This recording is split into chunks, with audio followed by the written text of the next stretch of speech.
Mangawa na po kahoy idol. Ngayong tanghali na to or umaga pa ngayon pala. Pupunta tayo sa gubat na to or mayroong maliit na batis or sapa mga idol. Ang linaw ng ating water dito. Pwede mainuman mga idol. Ayan. Kasama ko si Paki. Ito yung Paki. Dito tayo dadaan sa ating kutang-kuta na to. Kutang-kuta na to mga idol. Yung itong lugar namin dolo. Tingnan nyo po. Ito ay nasa tabi lamang ng karagatan natin sa tapat ng Western Samar mga kaidol. Yubakyo. Come here. Medyo madulas dito. Mag-ingat po tayo dito mga idol.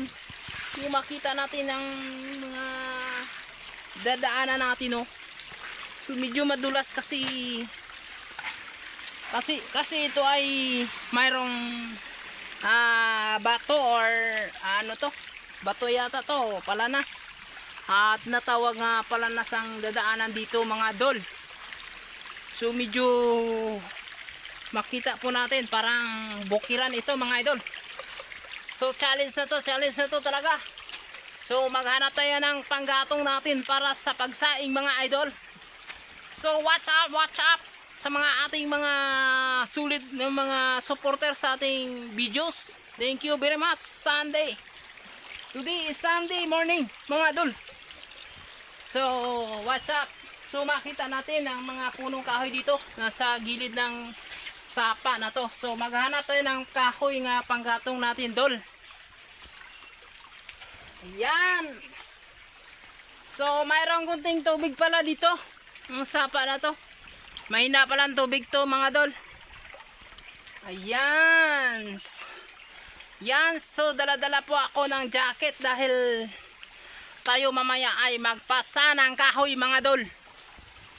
At alam nyo ba, mga magpasan tayo maraming kahoy para tayo ay may panggatong mga dol. So kasama po si Maki. Si Maki, ito po yung bis nga kasama ko palagi kapag siya ay walang pasok sa parlansya. Yun siya dolo, nagdala siya ng itak dol. Yun, what's up? So ang dami ng punong kahoy dito, tabi-tabi po mga sinangunang mga ninuno. Wag lang po ngayon.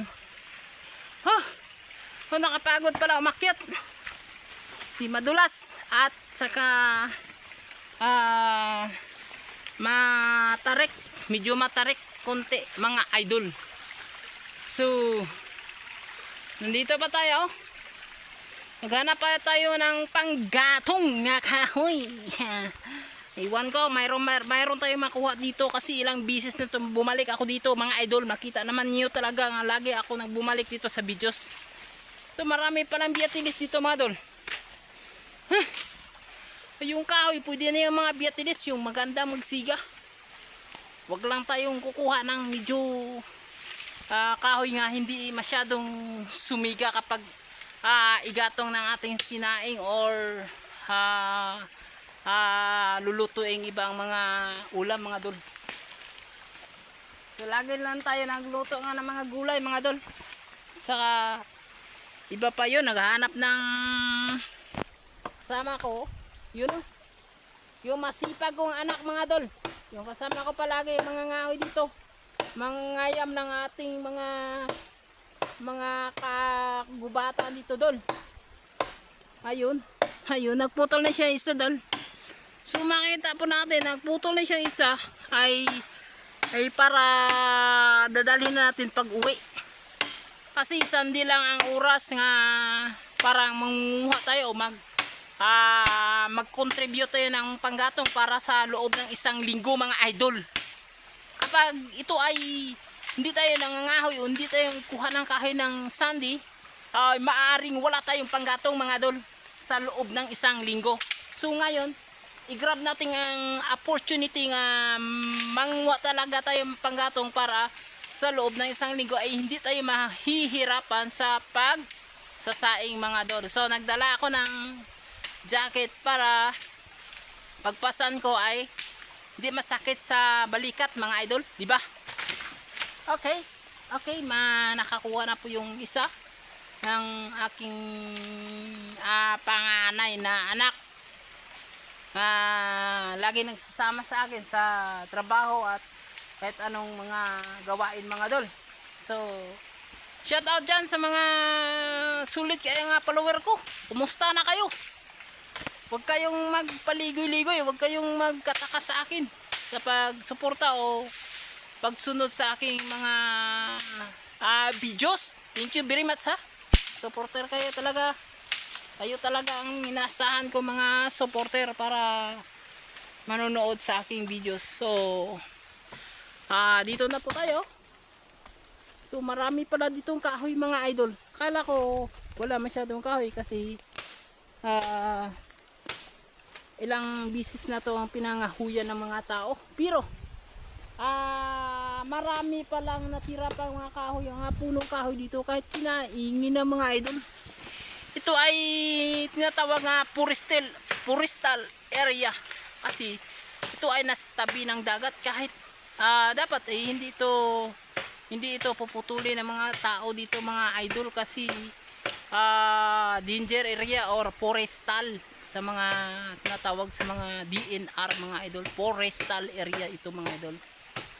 Hindi to gagalawin dapat kasi kailangan tong protektahan kasi pag ito ay inaabuso ay maaaring magkaroon po tayo ng landslide mga idol. So shout out sa mga sandy, nagpahinga ng sandy.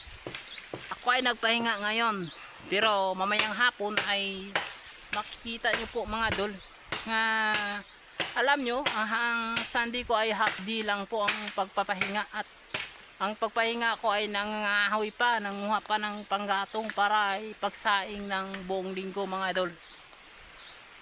So dito po tayo ngayon.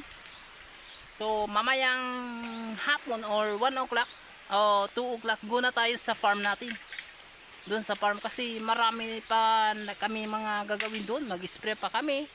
Magamit pa kami na magdilig pa kami ng fertilizer at saka yung mga ang farm talaga ay talagang hindi pwedeng iiwanan kahit isang araw lang mga idol ay hindi pwede talaga mga idol.